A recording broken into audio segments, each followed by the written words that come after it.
সুপ্রভাত বন্ধুরা, আরও একটা নতুন দিন নতুন সকাল। তবে আজকের সকালটা শুরু হলো বৃষ্টি দিয়ে। স্নান করে ঠাকুর পূজা দিয়ে চলে এসেছি রান্নাঘরে।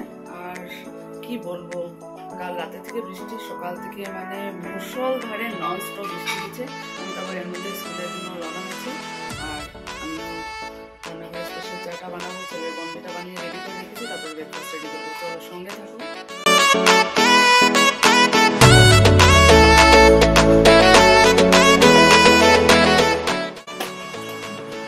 Homemade French ফ্রাইজ।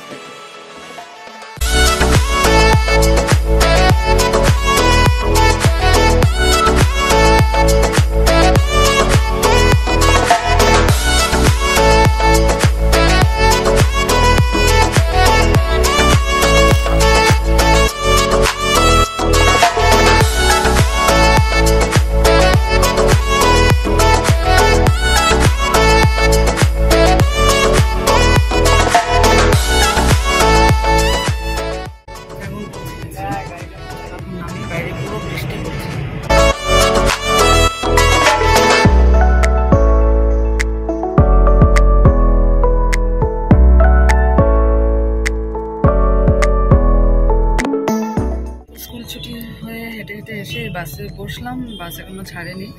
আর সকাল থেকে তো কি বলবো, বৃষ্টি, এত বৃষ্টি, ঠান্ডাই লাগছে। আজকে স্টলও নিয়ে আসিনি ভুলে, ভীষণ ঠান্ডা লাগছে। কালকে থেকে ভাবছি বেগে রেখে দেবো। তো যাক, চলো বাড়ি পৌঁছে আবার কথা হবে। শুভ সন্ধ্যা বন্ধুরা। তো এই দেখো সুইস রোল, যেটা আজকে আমাদের স্কুলে মেট্রিকের স্টুডেন্ট ভালো রেজাল্ট করেছে, তো ও নিয়ে এসেছিল। আমি আর স্কুলে খাইনি, তো নিয়ে চলে এসেছি সবাই মিলে। মানে আমার ছেলে তো ভালো পায় এগুলো। আর এই মিষ্টিটা দিয়েছিল অঙ্কিতার মা, বঙ্গাইগাঁও থেকে এসেছে, বঙ্গাইগাঁওর মিষ্টি স্পেশালি তাই। আর এখানে বন্দনাবুদি দিয়েছে কালীবাড়ির ভোগের প্রসাদ। তো চা বানাবো মিষ্টি দিয়ে খেয়ে, তারপর ভোগের প্রসাদটা খাবো। তো চলো। তো রান্না শেষ হলো। এখানে পটল আলু ডালে বড়া করে তরকারি, চানা ডাল আর মুগ ডালে মিলিয়ে পেস্ট করেছিলাম, আর মুসুর ডাল রান্না করা হয়েছে।